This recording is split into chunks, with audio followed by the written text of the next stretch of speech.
But how's my hair? Is that all right? Oh, yeah. Good, cool. Come on. So how's your day Yeah. so far? How's your day so far? Pretty good. Work was okay. You know, it was a pretty average day in work, and now I just arrived home and I got myself a sandwich and a cup of tea, ready to do a rock interview. I'm all good. Yeah. How was your day, Chris? I've been off today, so today's been fucking lovely. Oh, okay. Yeah. Wonderful, guys. How was your day? Oh, it was awesome. Almost like end of my day. It's like 12 in the night. What time is it where you are? I'm sorry. All right, excuse me. What time is it over there? It's 12 in the midnight. Oh shit! Wow. Okay. Wow. Okay. I am on the other side of the world. Fuck, dude. Well, it's not too late. It's not too late, but it's still, yeah, It's dedication. it's a pretty good time for an interview, right? So we are waiting. Sorry? Are we waiting for him? No, let's No, I just think go. we'll begin. He'll arrive, and so like in about 10 or 15 minutes, when it starts to get a bit boring, he'll arrive and he'll be like, "Yay!" and then we'll just kick it off again. It'll be awesome, yeah. So yeah, we'll start without him. He generally arrives late to stuff, but he's an outstanding drummer, so you know we keep him. Yeah. Wow, wonderful. So guys, you have planned to put up your EP Too Late to Turn Back. So can you tell me a bit about this 5-track EP, the songwriting and the production behind this? Okay, that's a good first question. That's yeah, everything. Yeah. that's everything. Yeah, well, it's everything that we've really been working on for the last nearly 2 years now. We wrote these songs in between like the last album and when Paul, the drummer, properly came on board. We had the kind of main difference with this one is like Paul, who is an absolutely fantastic drummer who will be joining the conversation shortly. You know, he joined the band when we kind of had the core songs written for the last album, you know. So this was the first time the full three of us went in, you know, at the start of the writing process, and you know, we jammed out the tunes. Like we've been having such great jams, the three of us, you know. Most of the times we start to rehearse, we just throw out a random riff or a random beat and just, you know, we can just go off for an hour or two, just hit record and see what happens. So, you know, we had lots of ideas accumulated, and, you know, we actually got so into writing new songs and new riffs, we didn't really get around to, you know, finishing any for quite a while. So, you know, it was a good couple, I mean, it was a good year into, it was a good year after the first album. The first album, I love this. The first album. So you know, we had the first album out about a year, and then we were, was it even a year?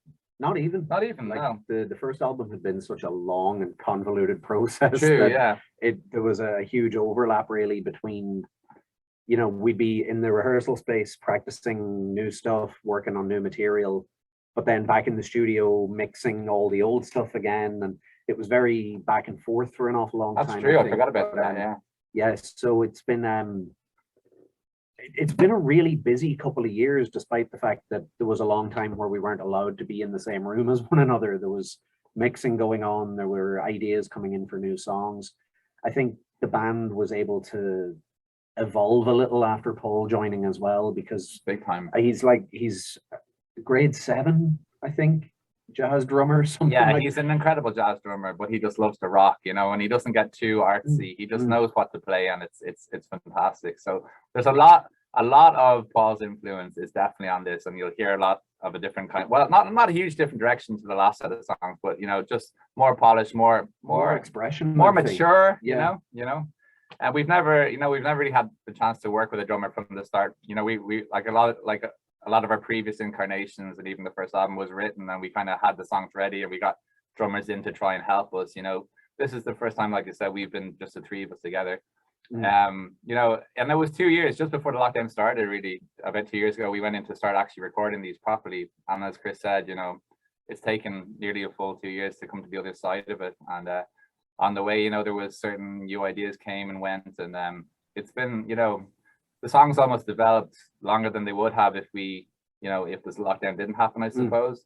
But yeah, we the core ideas were there, the core demos were there, right up until lockdown, and then, you know, they had a chance to mature a bit more gracefully over the lockdown period, and we had a lot of well, I'm notorious for re-recording and not being happy and oh, that solo could be better, whatever. But so I suppose a lot of I took advantage of the lockdown, I'd say, more than the other two with regards to my parts, and I'm ridiculously fussy. So maybe it was a bit of a I don't know, there was a lot of pros, but there's a few cons there on my part. But I'm delighted with how it turned out. Does that answer your question? Wonderful, wonderful. And was there any concept that was put behind this EP?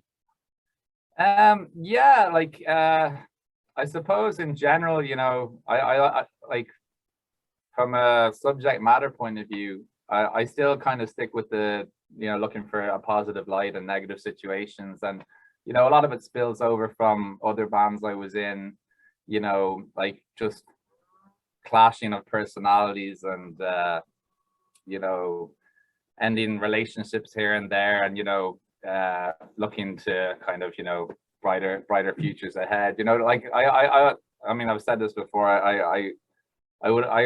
I'm kind of looked on as quite a positive person and quite optimistic person, and I suppose a lot of that shines through in the songs. In general, there is a theme, and it's basically just look forward and forget about dwelling on stuff, and just enjoy the moment and enjoy the future as much as you can, because shit like this can happen and you can get locked down for God knows how long and not have any fun. So have fun while you can is the main message, I think.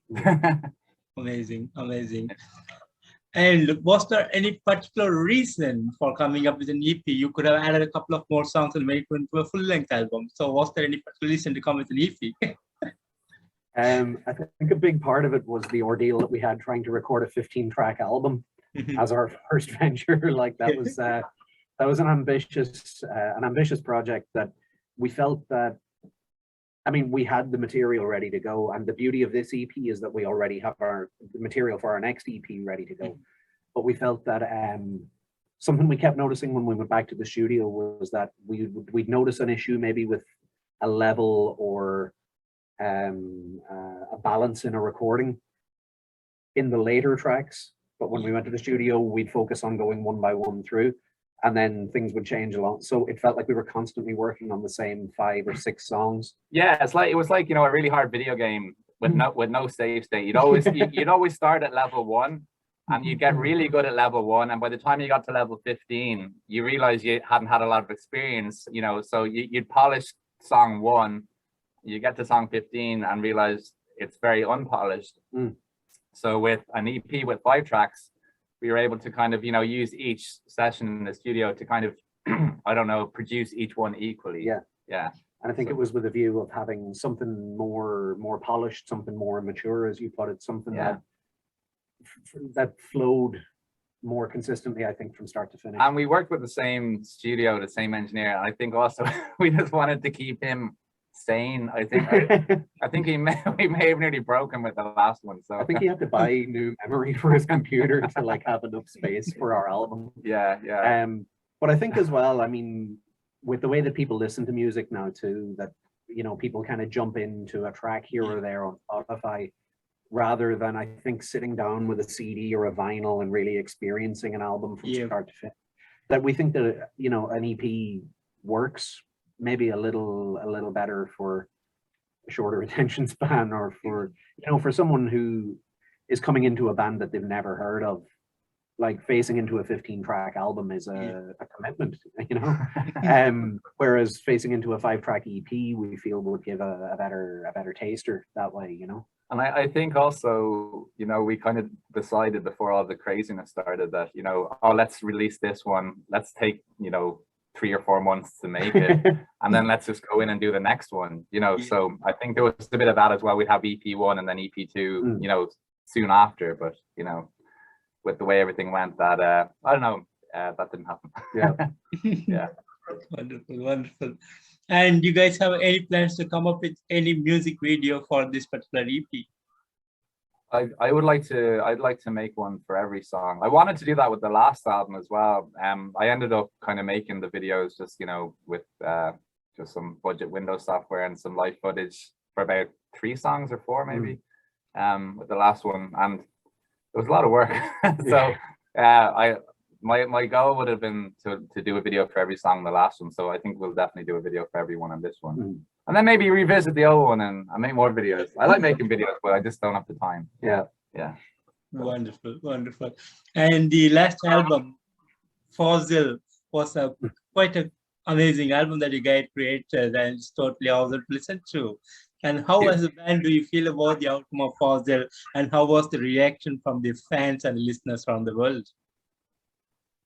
I think for myself, I'm absolutely delighted with it. Like I'm glad, like Chris said already, you know, we took a long time to make that, and we had a lot of starts to finishes and you know, and a lot of remaking here and there and whatever. But I think it's definitely like there's nothing on it that I'm disappointed about even now, like a couple of years later. Like I would go back and have a listen and go, oh, you know, I'd be a bit, you know, cautious. Oh, is this still going to be all right? You know, what did we mess up? You know, when we're so much more experienced now, and you know, we're a bit more, you know, focused on and know what we want to do in the studio.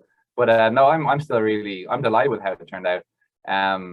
You know, and I like, it would have been amazing to have Paul on board. Like what he's done with the songs now and what he does live with them, you know, he's put a whole new spin on them. Like even we have the live version of a lot of them now with Paul and stuff, and you know, that would have been cool to see what he could have done originally with them. But you know, I'm still absolutely 100% delighted with him. Big shout out to Alan Duffy, who's living his life over in Canada now.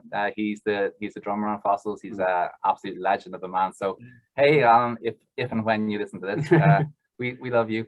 With regards to no, go ahead. Now that album, it's like a badge of honor almost. It was an ordeal trying to get it recorded, re-recorded, mixed. Like I think from the original sessions we did, the only thing that survived was the vocals. Yeah, that's true. Yeah, I think every other element of that album was redone more than once. Members fluctuating in and out. And this was like, you know, different. Like we started the session for Fossils really as a different band altogether. You know, like but the result became Ritual Effect really. So you know, there was a lot of transitions before we got to where we want to be. So yeah, it's that album to me just is, it's a journey that the band had to take together, I think, to get us to where we are. And I think the new EP is the product of that. I think it's I think the new EP better reflects who we are as a band today. I think it represents how much we've grown as individual musicians, but also as a group together. There's a lot more kind of prog and jazz influence in there. Oh, I think big time. A lot more in terms of weird. Like there'd been one track we'd been but sitting still on cool. for, you know, there'd been one track we'd been sitting on for years because we just could never find a drummer that clicked properly with it because it's in like 7/8 or something like that. Yeah, exactly. You know, so it has opened those, like getting Paul into the band has really opened those doors to experimenting a little more, longer tracks, weird time signatures. It's I think the first album to me is like that badge of honor that we all can wear for having gotten through it all. The new EP, I think, is the product of all of that ordeal that we went through to get there, you know. Yeah, and with regard to reactions, what's been really interesting is you know, we've put out like ads here and there on social media, you know, to try and, you know, rope people in to listen to it, for want of a better term. And huge reaction from like South America and Mexico predominantly. Like there's a great scene over there, and they we'd absolutely love to make our way over there at some point in time, because it's been fantastic. Like we got you know, we got people getting in touch with us on the regular saying, you know, they're big into kind of melodic rock and, you know, the heavier elements and stuff, but still kind of keeping it, you know, not so screamy and all that. Like, you know, there's quite a good melodic element to it with nice textures and solos and whatnot. So, you know, from that side of the world, it's been amazing. I mean, you know, locally, you know, great reactions to our shows. There's always people, you know, wanting to add us on the various platforms, and yeah, it's been fantastic. It's been amazing. You know, people have been very, very complimentary, and yeah, they're digging it. So I just want to say, Paul's arrived. Yo, what's up? I'm here. How you doing? Let's go, man. We've mostly been talking about you. Oh, perfect. Yeah. Great. What a little shit. Yeah. Yeah. So this is the guy. Actually, what's your opinion of the first record scene as you came into the band? You know, what do you like about it? That's a good question. Man, honestly, all the tracks on it are really good. All the songs are just, I love them all. Like all the ones that we play, like Smear, like Decomp, that's fucking amazing. I never heard that until that. I think it was until around the time we were recording. Mhm.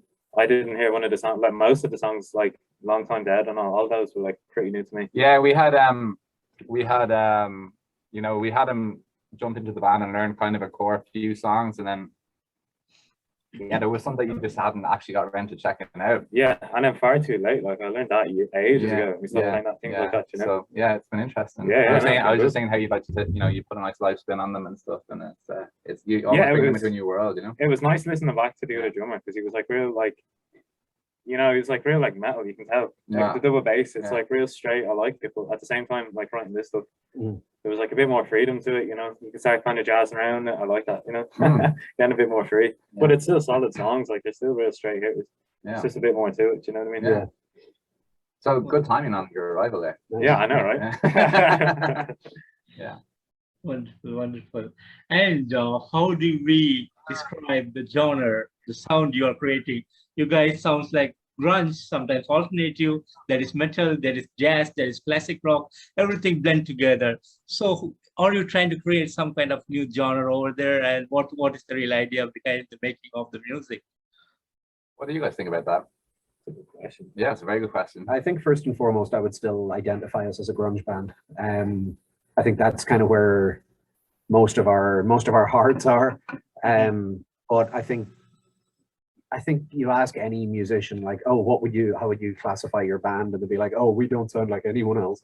But I think like our style is difficult to categorize in that way. But I think we all draw a huge influence from bands like the Pumpkins, like Alice in Chains. But I think as well, we kind of branch off in some different directions then in terms of like Tool, Rush. You know, there's just so many influences there, but I think we bring it together really well without sounding like it's muddled. Yeah, that's good. That's a good. That someone called us post grunge. Yeah, yeah. I don't even know what post grunge is. I thought that was like Nickelback or something. Right. But I have no idea. I have no idea. I have no idea what post grunge is, but yeah, definitely first and foremost, yeah, definitely in the grunge / alternative rock spectrum. I'd even kind of hesitate to say there's metal there, but there is, like, you know. I mean, yeah. I guess I'm just I'm not as heavily influenced by it, but it definitely creeps into the songs and the riffs. Yeah, I think definitely in the live shows.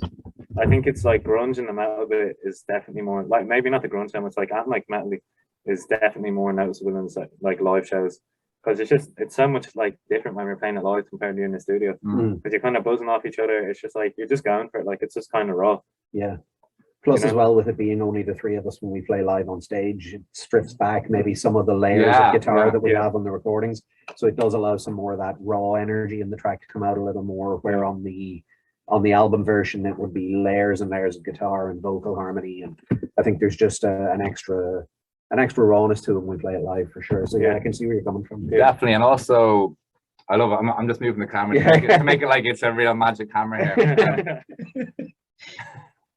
Also, you know, no gig will be the same twice, because this guy is a drum genius. He doesn't even write stuff. He just makes it up as he goes. And it's every time it's just pure awesomeness. Well, I just have bare bones as your idea. Yeah. Like I listen to his riffs. That's where I get my, like, I'll be like hearing a beat. I'll be like, right, so snare hits here, you know, I can do that. But then after that, it's like, I don't remember fills around. But I think that's what makes it better. Definitely. It's just so bare bones all the time, but it always works, you know? Yeah, that's cool.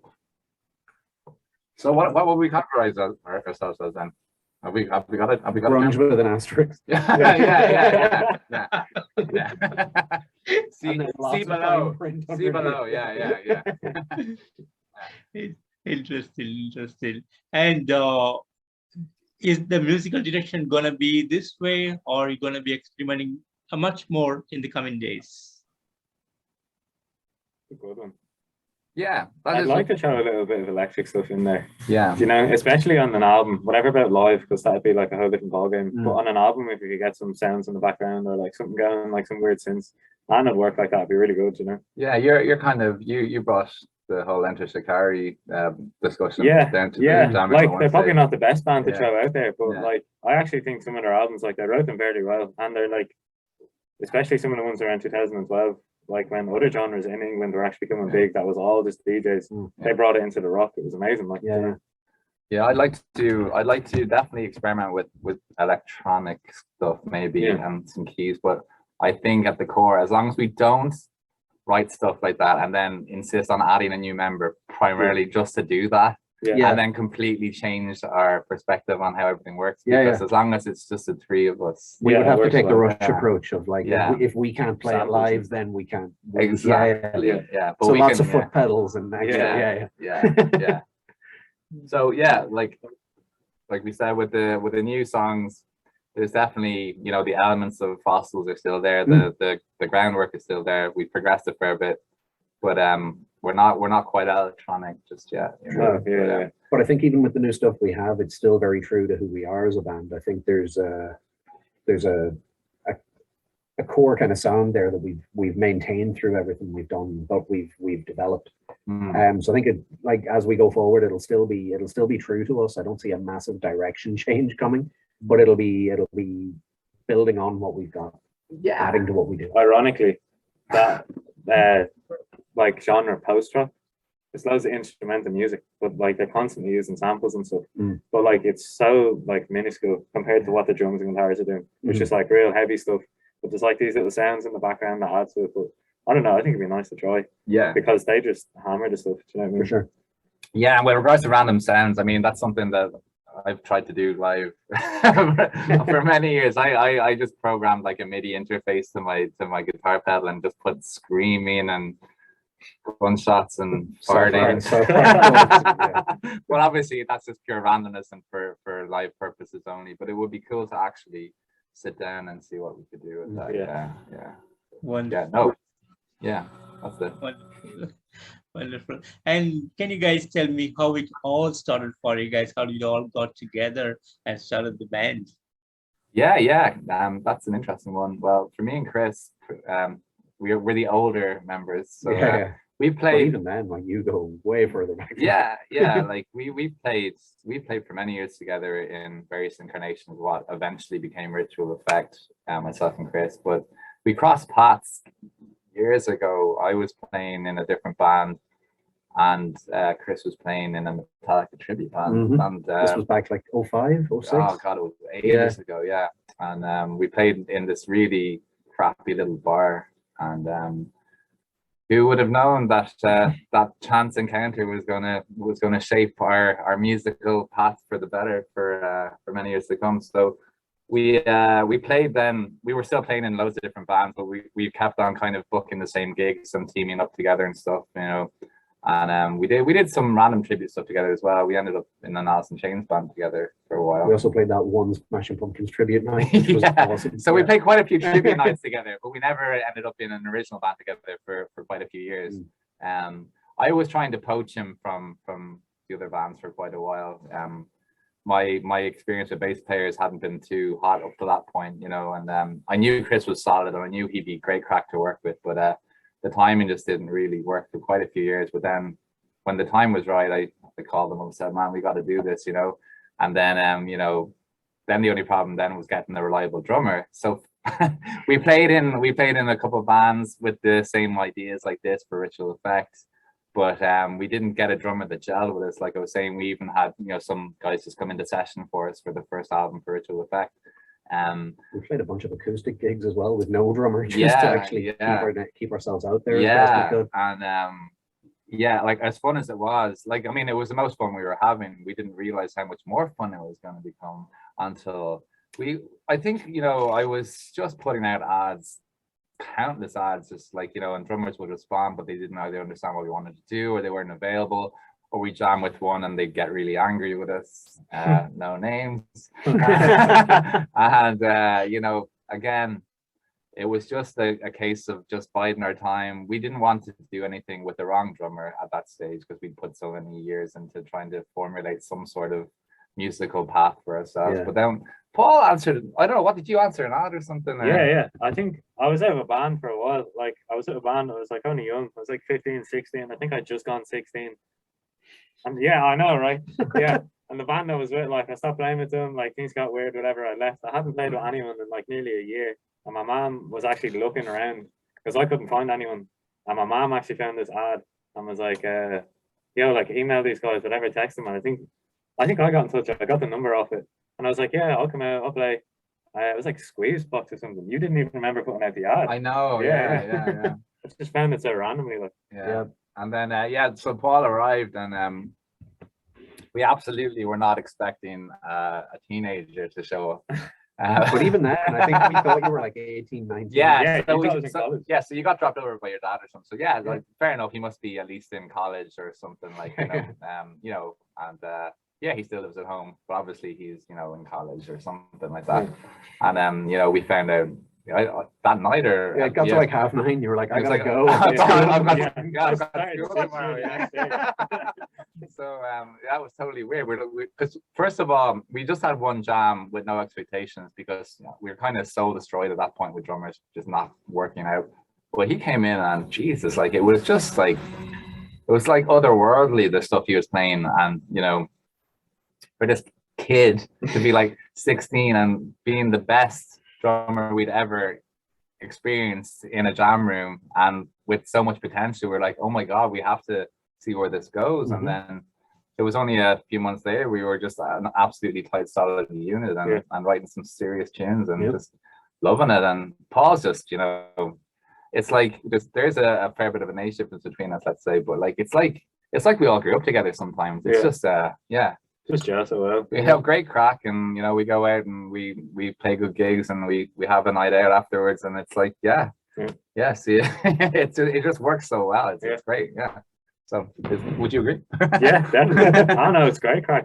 Like I definitely think at first, like anyone I hang around with, like they'd be like, what, you're in a band, but like how old are the dudes? They're like 20 years older than you.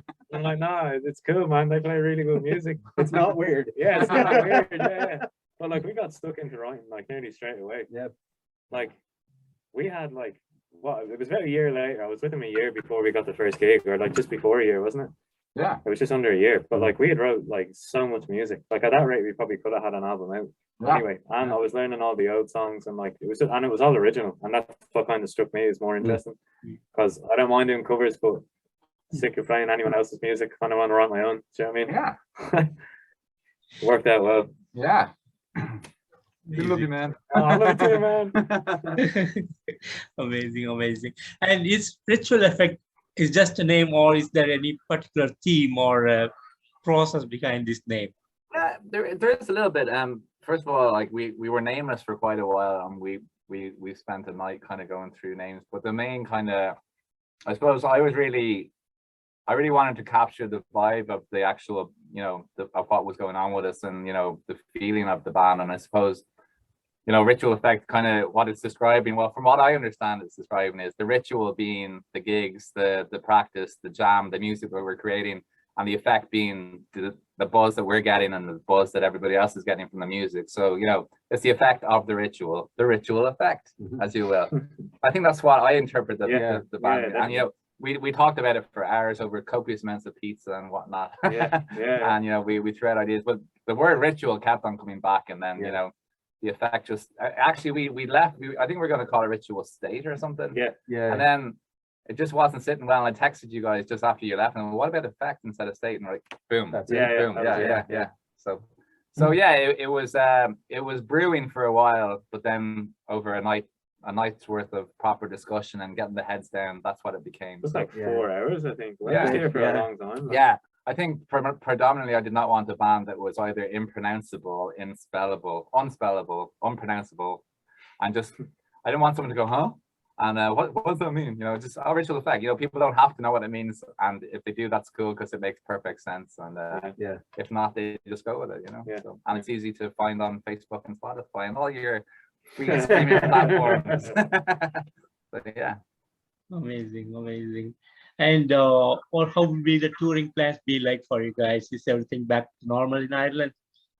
Not Not quite. exactly. No, it's They just still- took a step backwards this week, unfortunately. Yeah. From tomorrow night. we're playing a gig tomorrow that's been moved to like an earlier slot now because the bar has to close at midnight. So right now we're kind of, I wouldn't even say confined to Ireland. We're confined to Dublin right now, really. But we're hoping next year. We had a few things kind of lined up on the continent and over in the UK. But we also had that lined up last year.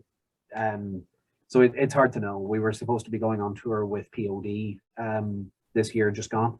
That got postponed like 3 separate times and then ultimately cancelled. Yeah, So cancelled. at the moment, we're taking what we can get, and we hope that that's going to open up in the next few months. Yeah. But we're not really in control of that, you know. Yeah, I really hope so, because I just wanted to add to that, like obviously, this is the best incarnation of any band I've been in, and we had the first album ready, we were getting ready to record the second one, and we had a string of gigs lined up, and I really felt like this was it, this is our time, this is the momentum, we're gonna absolutely kill.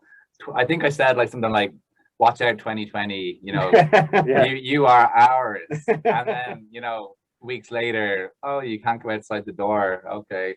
You really did. Well, that sucks. So yeah. So I hope we can at least regain that momentum, and I mean, I'm ready. I know the guys are still mad up for it, and I just hope I hope the world is still ready. That's all I'm saying. Yeah. We would have hit the ground running in 2020. I believe so. Yeah, I believe so. If it wasn't for my dodgy knee. Yeah. Awesome. And what would be the dreams for you guys? Get gigging, man. Get those gigs happening. The gigs that are lined up, it'd be great if they could keep coming and actually happen. Like, it's nice to look at and think, wouldn't it be nice to do this? But it's just nice to get back to how it was, just gigging away, go write more music, get it recorded, just keep at it. You know what I mean? Send it on to everyone. Like, I think a dream is a little bit like, the dream for me is just to get to work. What? It's like not jumping way ahead of ourselves to like, oh, we want to headline Glastonbury. I just want to get gigging. I want to get playing. I want to do the groundwork that earns us that. You know what I mean? Yeah, I don't want to jump too far ahead of ourselves. I want to like get out there and do the work to earn our stripes and get the recognition that I feel we deserve. Well, for me, assuming we earn those stripes, which I'm totally confident of, I think, we get out and tour, we play with the big guns. I like to play with all my childhood heroes. I want Jerry Cantrell, I want Billy Corgan. I just want to go out and just have the crack and play some awesome gigs and go to some after show parties and just really just live it. Live it for a bit, But obviously, just getting back on our feet and playing some local shows and building the buzz up again, that that almost is like a bit of a dream at this stage because of just a crazy, boring, slow. And I think it's getting used to a change as well. Like I don't know if every other musician has felt this, but like personally, I felt a change just in my playing. So it's getting used to that with playing with you guys. Yeah. Just coming back, I felt like so different, even though it's the same thing. And I'm still technically playing the same music and the same drum bits, but it just feels different. So it'd be nice to kind of test that out more as well. Yeah. It's because you're still growing. Yeah, I'm still growing, man. You're Yeah. taller You're than just a you little were. boy. I'm like a 21 now, man. Wonderful. And Ireland is known for coming up with a lot of great bands like the Cranberries, U2, Thin Lizzy. A lot of big names came from Ireland. So could you guys be the next big thing from Ireland? I mean, we definitely could. We just have to get the right backing, you know what I'm saying? I think out of all of them, I suppose Lizzie would be the closest. I'm a huge Cranberries fan personally. I think they were an absolutely incredible band. Loris Reardon, what a voice, what a talent. Like never really got into U2. No, very far away from that. But yeah, like why not? I think the question, I think globally, I mean, where are the next big things? We have the same big bands touring, the same big bands headlining every year and all the major festivals. I mean, what it really is the next big thing and how is it going to be defined? Like, thank you very much. Maybe that's just my excuse as to why we're not the next thing. I don't know. But I mean, as long as it doesn't include selling out, you know, because Yeah, I'm not going to sell out. You know? But yeah, I'd sell out. The heartbeat. yeah, of course. Give me the money. Give me the money. Yeah. Yeah, I don't see why not. But I think also there's so many bands that, you know, have fallen by the wayside due to, like, you know, Yeah, bad management, bad timing. yeah, and also, like, you know, I've seen so opportunity. many local bands here over the years, and I'm like, God, these guys have to make it. They have to. They are awesome. And like, it's just, there's been a lull in, you know, in export, you know, on that grand a scale, let's say, you know. Obviously we know of bands that are out touring in Europe and the US and whatever, but like globally, you know, to be known like Thin Lizzy or Cranberries, I mean, you know, that's like, it's been a while since we've had a big one, right? Really, since sure. U2, they were kind of one of the last. Like Cranberries was like, they got their hit with like Zombie, but it was like 1-2 hits they had, you know. Yeah. Like U2 were kind of the last big ones from out here. And it's like there's a lot of really good musicians in Dublin and Ireland, like especially just unless there are other ones that we just are completely disconnected from. Well, I mean, you had that band, what was it, the Strokes, aren't they? No, not the Strokes. No, the Strokes like or something. The Frames. There's loads of yeah, softer rock bands. Yeah, a lot of indie groups. You don't really get a lot of heavy stuff over here. Yeah, you know. Yeah. Well, like you do, but it's like there's no in between. It's either punk, indie, or you just get real extreme metal. It's kind of getting in between that, and then there's the other genres. But like, and I suppose, you know, it's like they always say, like, you know, to make it, you really have to get out of Ireland and stuff. But I mean, I think, you know, you could prove otherwise if you just work hard enough, and especially with all the platforms now. I mean, you have the world at your fingertips right now, and you know, look, we're talking to you right now. And, I mean, why not just, you know, talk to the world from our genre? Yeah. Right? Why even bother? I think we just have to put the groundwork in. Wonderful. And would you ever consider doing a collaboration with some extreme metal bands? Wow, definitely. How extreme are we talking? Yeah, how extreme? Well, you said definitely. I'll let you go. I said definitely because it would be great. But the only problem that I think you'd ever face, like the problem, like even if you're going down to like Fibbers or something like that, like you can't go down and play. Like, let's say you're opening, it's like, right, that was cool, that was kind of grungy. Next thing you know, the next few, like 2-3 bands that are playing are just really heavy, like death metal. You know, it's like, is that going to work? Well, a collaboration would be more actually writing with them, right? Yeah, well, I suppose. Yeah. That'd be interesting. Then. Yeah. Be interesting to see how that would work. Yeah. No, I'd love to do collaboration with like a string section or an orchestra. Yeah. Fucking awesome. Yeah. Something that's maybe not so similar. Would be more interesting. Yeah, because they say, you know, classical music is just metal without guitars, you know. I definitely would see I'd see a definite, it'd be definitely more likely to collaborate with something like an orchestra rather than an extreme metal band. But that's metal in its own right, you know. Just, you know, I'm a classically trained violin player. The last track on Fossils has a bunch of violins on it, and you know, I loved writing that, and I would love to do something like that, and even take apart some of the other stuff. It's a bit more melodic as well. Yeah, there's like a whole other section you can go in there. There's like, you know, I don't really like all the metal bands on the scene here. They're so, like, it's such an amazing scene that we have here, and everybody is absolutely like so nice and so sound and very supportive. So I mean, if there was scope for us to do something with an extreme metal band, yeah, why not? I don't personally see my I don't know how I can contribute to it. I mean, I'm too grunge, man. I don't know. It's too messy. That's quite refined in its own art. Like, it's so precise, and it's so it would be a whole other world. But I mean, yeah, I'd come in with the chordy part. That'd be fine. I'll play the chorus. Yeah. Wonderful. I mean, you know, as long as it was fun, I'd collaborate with pretty much anybody, except for you two. Yeah. You're making Bono angry. Oh, yeah, good. He's making everyone else angry. Yeah.